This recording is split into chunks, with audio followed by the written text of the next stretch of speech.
Entonces,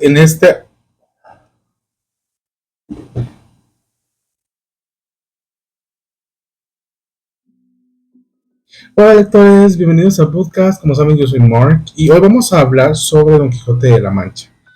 Muchas personas me han comentado en el transcurso de lo que llevo haciendo este proyecto de literatura. Hablo sobre clásicos, más que todo si ustedes han visto algunos videos que yo he hecho o han asistido a reuniones en las cuales yo he hablado. Viendo mucho el leer clásicos y hay personas que dicen como no, es que leer clásicos es aburrido, no me llama la atención porque no las entiendo o a veces es difícil. Así que por eso mismo yo hoy quiero hacer este video para hablarles sobre Don Quijote de la Mancha. No es la primera vez que hago esto. De hecho, hace ya unos años, no hace muchos años, creo que fue hecho en pandemia, tuve una actividad de un club de lectura con otra bookstagrammer en la cual leíamos Don Quijote de la Mancha con un grupo de personas y en cada reunión hablábamos sobre lo que habíamos entendido, lo que nos gustó, lo que no nos gustó y así sobre la novela. Entonces, en esta ocasión yo les quiero invitar a que puedan leer la novela, pero en este episodio les voy a dar una introducción sobre el libro para que nos quitemos ese miedo de leerlo. Así que vamos a comenzar, pero antes de hablar en sí sobre Don Quijote de la Mancha, vamos a ubicarnos en la historia. Vamos a hablar sobre el contexto histórico del libro. Les quiero comentar, no sé si ustedes han escuchado sobre el siglo de oro español, que por el nombre ustedes se darán cuenta que el siglo de oro quiere decir una época de mucha riqueza, no solamente riqueza de oro, sino riqueza cultural, económica, social que tuvo España. El siglo de oro español comienza en 1492 con dos sucesos. Es marcado primero con la llegada de los españoles a América, este mal llamado descubrimiento de América, y el segundo suceso es la publicación de la gramática de Nebrija. Y se extiende desde 1492 y termina en 1681 con la muerte del escritor y dramaturgo español Calderón de la Barca. Ya vamos a hablar sobre él, de hecho vamos a hacer un video completamente hablando sobre el siglo español, el siglo de oro español, perdón, y vamos a abarcar sobre los escritores, los dramaturgos, y etcétera, durante esa época. Ahora, el siglo de oro español abarca dos etapas, dos periodos. El primero es el Renacimiento y el segundo es el Barroco. Entonces, en este contexto histórico es en el cual se desarrolla la novela Don Quijote de la Mancha. Don Quijote de la Mancha está escrita por Miguel de Cervantes. Se cree, esto no es un dato al 100% seguro, pero en algunas ocasiones hay personas que creen que esta fue escrita desde la cárcel. Don Quijote Cervantes tuvo el tiempo de escribirla mientras estaba en la cárcel y al salir de la cárcel la publicó. Hay otros que dicen que no fue así, que simplemente en la cárcel tuvo esta idea y al salir la escribió. ¿Verdad? Tenemos esos dos puntos de vista. Ahora, Don Quijote de la Mancha es considerada la primera novela moderna y a Cervantes se le conoce como el padre de la novela moderna. ¿Y por qué es esto? Es porque antes de Don Quijote de la Mancha no se manejaba una narrativa clara en las obras. Se manejaba más que todo dos géneros literarios, que es la poesía y el teatro. Las obras eran escritas para ser representadas en las tablas, que como algunas personas ya han aprendido de pequeños talleres que he dado, las tablas se refiere a el teatro, el escenario en un teatro, ¿no? O eran también representadas a través de poemas. Por eso a muchas personas se nos dificulta cuando leemos clásicos o leemos libros que fueron escritos antes de esta época en la cual ya se desarrollaba la narrativa, porque están escritos de una manera poética. Lo segundo es el idioma. El idioma, ¿por qué? Porque fueron escritos en el español de esa época. Ahora, ¿por qué el idioma? Es porque el idioma evoluciona, se desarrolla dependiendo de los hablantes. El idioma no fue algo que alguien dijo, bueno, voy a escribir en español y se va a quedar así por la eternidad. No. Entonces estamos hablando que es un idioma que viene del siglo de oro, 1400, 1500. Entonces, por supuesto, va a ser una gran diferencia que si yo me pongo a leer el libro de un escritor contemporáneo, el cual habla el mismo español que yo hablo, y eso dependiendo también si hablamos del mismo país. Eso es otra cosa, ¿verdad? Algo totalmente diferente. Pero, por supuesto, si hablamos de que yo voy a leer el libro de alguien que murió o vivió hace 500 años, por ejemplo, el español no va a ser el mismo. vamos a tener grandes diferencias. Y eso es muy probable que cause algún tipo de molestia o algún tipo de confusión al momento de que el lector en ese tiempo lea ese libro. Pero no nos adelantemos. Entonces, estamos hablando que Don Quijote marcó un antes y un después de la literatura. Empezamos con el género literario narrativo, digamos. Entonces, Don Quijote viene a marcar ese antes y ese después. Don Quijote de la Mancha se divide en dos partes. La primera parte, que se titula El ingenioso hidalgo Don Quijote, este tiene 52 capítulos, fue publicado en 1605, y la segunda parte, que tiene 74 capítulos, este fue publicado en 1615, 10 años después de que fue publicada la primera parte. ¿Por qué se publica? Es porque hay muchas versiones en las cuales empezaron a decir que era la segunda parte, la continuación de Don Quijote de la Mancha, y Cervantes dice, no me gusta.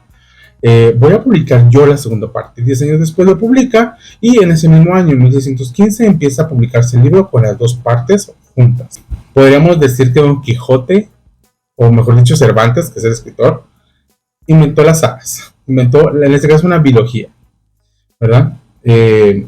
Las sagas, las continuaciones de los libros. Y entonces la segunda parte, de hecho, se llama El Caballero Don Quijote. Ahí hay una gran diferencia, porque en la primera parte estamos hablando que Don Quijote de la Mancha comienza con una identidad, la cual se llama el ingenioso hidalgo, Don Quijote, y en la segunda parte ya hubo una evolución de personaje, porque el Don Quijote ya se llama el Caballero Don Quijote.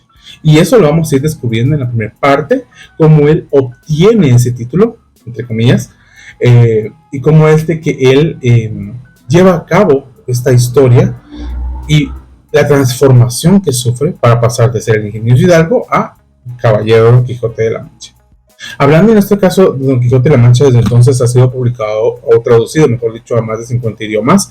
Y hablando del idioma, el libro no está mal escrito, como les digo. El libro está escrito en un español, o en este caso un castellano, en el cual se usaba en esa época. Entonces es algo bastante interesante, ya que podemos saber cómo ha evolucionado el idioma desde entonces. Alguien que lea este libro dirá, ¿esto es en español? Sí, es español o castellano, ¿verdad? Solamente que no es el español o el castellano que manejamos en este momento. Es un español de antes, un castellano de antes, de esa época de Cervantes. Y es algo bastante bonito porque, como les digo, es interesante ver cómo ha evolucionado el idioma, sobre todo ya que estamos en una época muy tecnológica y vemos estas personas que se creen puristas y dicen, no, es que matrimonio es por matro y monio y no sé qué, y siempre va a ser así y nunca va a cambiar. Y no. Y esta palabra es de esta manera y siempre va a ser así, nunca va a cambiar. No. Entonces, podemos echar una mirada al pasado para darnos cuenta que en el futuro el español no va a ser el mismo que manejamos ahora. Entonces, de esto me llamó mucho la atención porque hubo una persona que dejó un comentario en mi Instagram, en una foto que yo subí sobre mi libro, en este caso mi edición de Don Quijote de la Mancha, y decía, yo la verdad comencé a leerlo, pero me dio miedo porque no lo entendía, como que tenía muchas faltas ortográficas. Y no tiene faltas ortográficas, no podemos decir que tiene faltas ortográficas porque no fue escrita en nuestros tiempos. Y eso es algo muy bonito, que se siga publicando al tal cual no fue escrito en su tiempo. Puede ser, claro, que haya tenido o haya sufrido algún tipo de cambio, pero es bastante bonito ver que ha sido muy mínimo. Y lo bueno es de que el libro, en la parte de abajo, a pie de página, maneja acotaciones, que son anotaciones que ayudan al lector a que pueda entender la obra. Entonces tenemos como numeraciones en algunas palabras, y en la parte de abajo, en el pie de página, podemos leer qué significa esa palabra, y eso nos va ayudando a entender más la obra. Y algo bastante interesante que encuentro como maestro de español es que el libro se utilizaba para enseñar el español en esa época. Entonces, ¿se imaginan utilizar el libro de Don Quijote de la Mancha para enseñarle español a alguien? Eso me pareció muy, muy interesante. Por supuesto, esto ya no se usa ahora para en sí enseñar el español. Ahora más que todo se lee, por supuesto, porque es un clásico de la literatura, es como les digo, un libro que marcó un antes y un después en la literatura. Y si saben, literatura es en este caso una herramienta que podemos utilizar para poder conocer el entorno de cómo se vivía, cómo se pensaba, las ideas de una época, ¿verdad? Entonces ahora por eso se lee bastante. Ahora, hablando en sí ya del libro, del contenido del libro, de la historia, tenemos que reconocer 4 situaciones que se dan en el libro, que son muy importantes. Estoy muy seguro que esto les va a ayudar a ustedes a comprender un poco más mientras van leyendo, porque es, ok, Don Quijote de la Mancha, un tipo que está como loco de leer mucha literatura, entonces se vuelve loquito y se va a viajar y dice que es un caballero andante.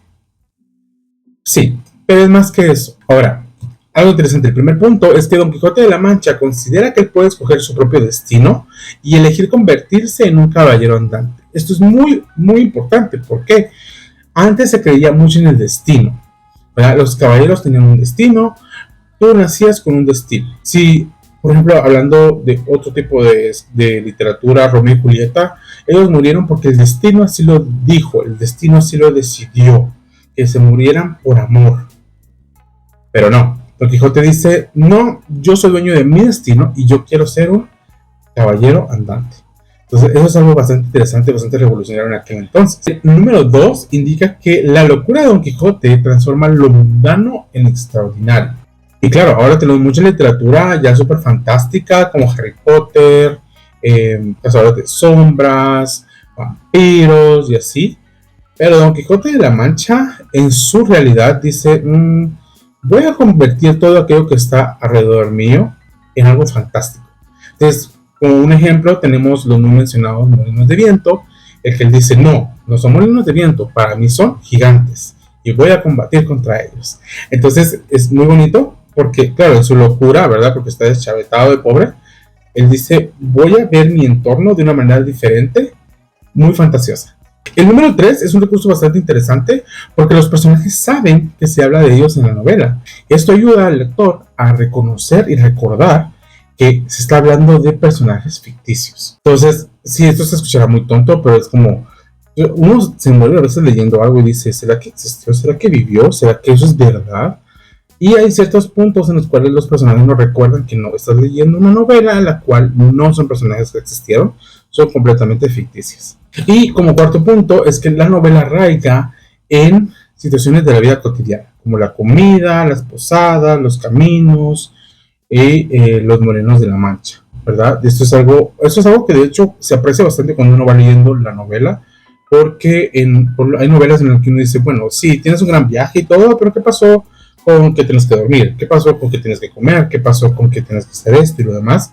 Y el personaje pareciera que está como en un limbo, ¿verdad? En el cual pues no pasa nada, no tiene necesidades fisiológicas, no necesita descansar, etcétera. Entonces eso lo tiene bastante en cuenta Cervantes en el libro de Don Quijote de la Mancha, lo cual creo que está muy unido a la tercera parte o al tercer punto, que es como a veces se nos olvida de que, ok, gracias, a veces se nos olvida de que estamos leyendo personajes ficticios, personajes que no existieron. Y por supuesto, sobre todo al principio de la novela vemos los delirios de Don Quijote de la Mancha y tengo público, él lo está aprobando. Tenemos este recordatorio de que Don Quijote de la Mancha tiene estos delirios por leer mucho, tanto así que vende sus tierras, vende todo lo que tiene con tal de poder comprar más libros, leer y luego embarcarse en su gran aventura, ¿verdad? Y bueno, hay varias interpretaciones que se le han dado al libro durante el tiempo. Como sabemos, cuando nosotros como lectores, cuando tomamos un libro, queda la interpretación de la persona que lo está leyendo. Una de las interpretaciones es que Don Quijote es el centro de bromas, es una sátira al reino español de esa época, por los delirios de grandeza que tiene el imperio español durante la época del siglo de oro. La segunda, y es la que me gusta más porque de hecho yo me inclino bastante a esta interpretación, los primeros capítulos sobre todo son bastante bonitos porque Don Quijote se ve como un ser inocente, como un ser que cree en la rectitud y se va dando cuenta de lo torcido y corrompido que está el ser humano en la sociedad.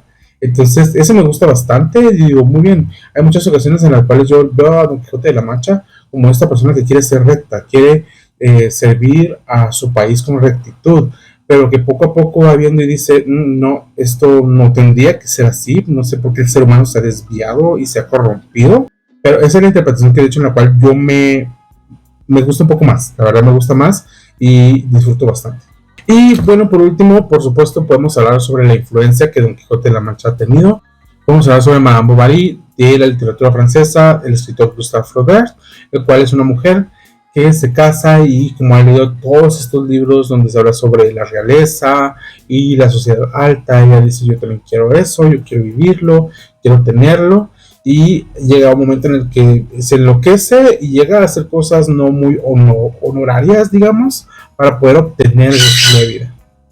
Pero bueno, espero que les haya gustado el video. Espero que no creo que haya sido muy corto, pero les quiero enseñar antes de que terminemos las dos ediciones que yo tengo de Don Quijote de la Mancha. La primera es esta edición, ¿verdad? Don Quijote de la Mancha. Esta edición es de la Real Academia Española, en la cual es una edición conmemorativa del cuarto centenario de Cervantes. Como pueden ver, sí lo he leído. De hecho, sin mentirles, he leído 8 veces la primera parte. La segunda la he leído como 3 veces nada más. Y solamente de leerlo no he tenido anotaciones, revisiones, ni nada de eso. Y el que voy a usar ahora para esta lectura va a ser esta edición ilustrada, la cual se divide en 2 tomos, ¿verdad? Esta es la primera parte, como les digo, tiene 52 capítulos.